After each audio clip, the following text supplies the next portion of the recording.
So, I'd like you to imagine for a moment that you're a soldier in the heat of battle. Maybe you're a Roman foot soldier, or a medieval archer, or maybe you're a Zulu warrior. Regardless of your time and place, there are some things that are constant. Your adrenaline is elevated, and your actions are stemming from these deeply ingrained reflexes rooted in a need to protect yourself and your side and to defeat the enemy. So now I'd like you to imagine playing a very different role, that of the scout. So the scout's job is not to attack or defend. The scout's job is to understand. The scout is the one going out, mapping the terrain, identifying potential obstacles. And the scout may hope to learn that, say, there's a bridge in a convenient location across a river. But above all, the scout wants to know what's really there, as accurately as possible. And in a real, actual army, both the soldier and the scout are essential. But you can also think of each of these roles as a mindset, a metaphor for how all of us process information and ideas in our daily lives. And what I'm going to argue today is that having good judgment, making accurate predictions, making good decisions, is mostly about which mindset you're in. So, to illustrate these mindsets in action, I'm going to take you back to 19th century France, where this innocuous-looking piece of paper launched one of the biggest political scandals in history. It was discovered in 1894 by officers in the French General Staff, and it was torn up in a wastepaper basket, but when they pieced it back together, they discovered that someone in their ranks had been selling military secrets to Germany. So they launched a big investigation, and their suspicions quickly converged on this man, Albert Dreyfus. He had a sterling record, no past history of wrongdoing, no motive as far as they could tell, but Dreyfus was the only Jewish officer at that rank in the army. And unfortunately, at this time, the French army was highly anti-Semitic. So they compared Dreyfus's handwriting to that on the memo and concluded that it was a match. Even though outside professional handwriting experts were much less confident in the similarity, but never mind that. They went and searched Dreyfus's apartment, looking for any signs of espionage. They went through his files, and they didn't find anything. And this just convinced them more that Dreyfus was not only guilty, but sneaky as well, because clearly he had hidden all of the evidence before they had managed to get to it. Next, they went and looked through his personal history for any incriminating details. They talked to his teachers. They found that he had studied foreign languages in school, which clearly showed a desire to conspire with foreign governments later in life. His teachers also said that Dreyfus had a good memory. He's known for having a good memory, which was highly suspicious, right? Because a spy has to remember a lot of things. So the case went to trial, and Dreyfus was found guilty. And afterwards, they took him out into this public square and ritualistically tore his insignia from his uniform and broke his sword in two. This was called the degradation of Dreyfus. And they sentenced him to life imprisonment on the aptly named Devil's Island, which is this barren rock off the coast of South America. So there he went, and there he spent his days alone, writing letters and letters to the French government, begging them to reopen his case so they could discover his innocence. But for the most part, France considered the matter closed. So one thing that's really interesting to me about the Dreyfus affair is this question of why the officers were so convinced that Dreyfus was guilty. I mean, you might even assume that they were setting him up, that they were intentionally framing him, but historians don't think that's what happened.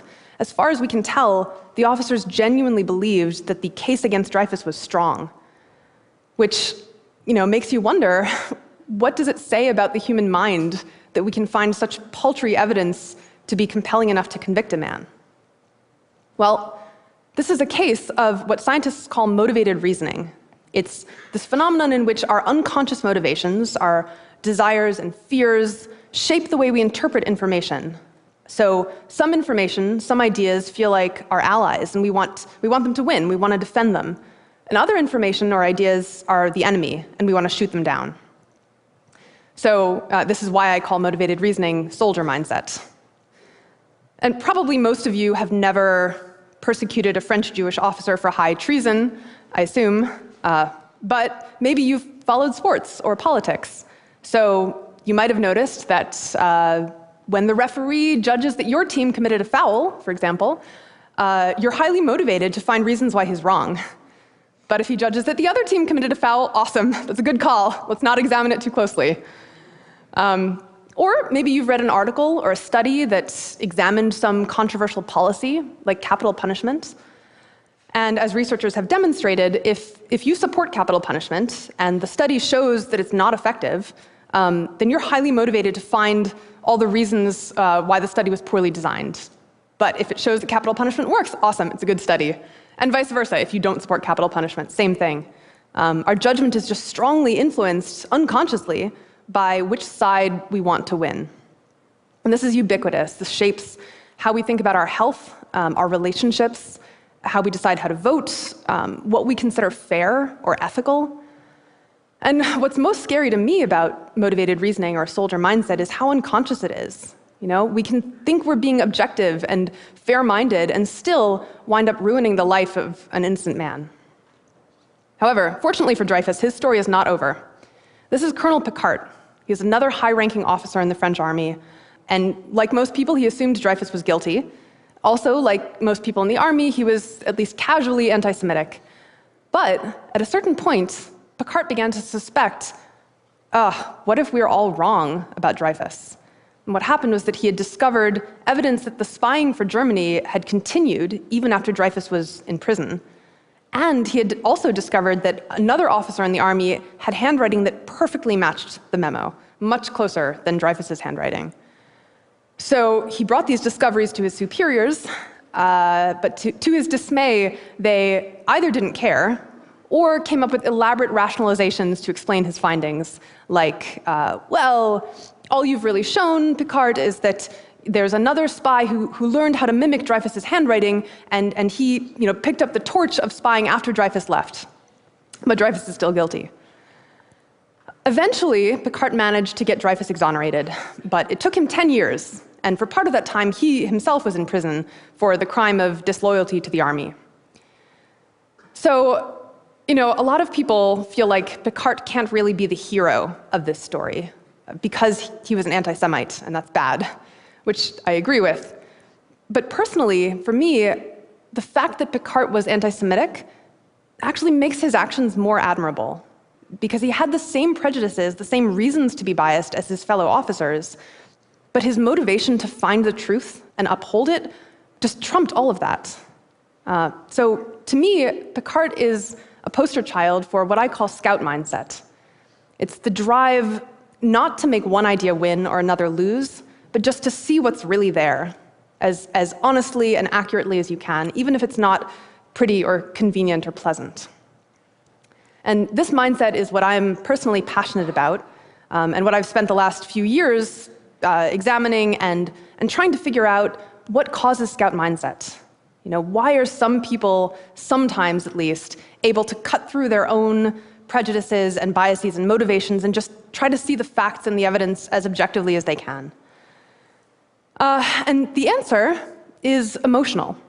So just as soldier mindset is rooted in emotions like defensiveness or tribalism, scout mindset is too. It's just rooted in different emotions. So for example, scouts are curious. They're more likely to say that they feel pleasure when they learn new information or an itch to solve a puzzle. They're more likely to feel intrigued when they encounter something that contradicts their expectations. Scouts also have different values. They're more likely to say that they think it's virtuous to test your own beliefs, and they're less likely to say that someone who changes his mind seems weak. And above all, scouts are grounded, which means that their self-worth as a person isn't tied to how right or wrong they are about any particular topic. So, they can believe that capital punishment works, and if studies come out showing that it doesn't, they can say, looks like I might be wrong. Doesn't mean I'm bad or stupid, So these traits, this cluster of traits, is what researchers have found, and I've also found anecdotally, predicts good judgment. And the key takeaway I want to leave you with about those traits is that they're primarily not about how smart you are or about how much you know. In fact, they don't correlate very much with IQ at all. They're about how you feel. So there's a quote that I keep coming back to by Saint-Exupéry. He's the author of The Little Prince. And he said, if you want to build a ship, don't drum up your men to collect wood and give orders and distribute the work. Instead, teach them to yearn for the vast and endless sea.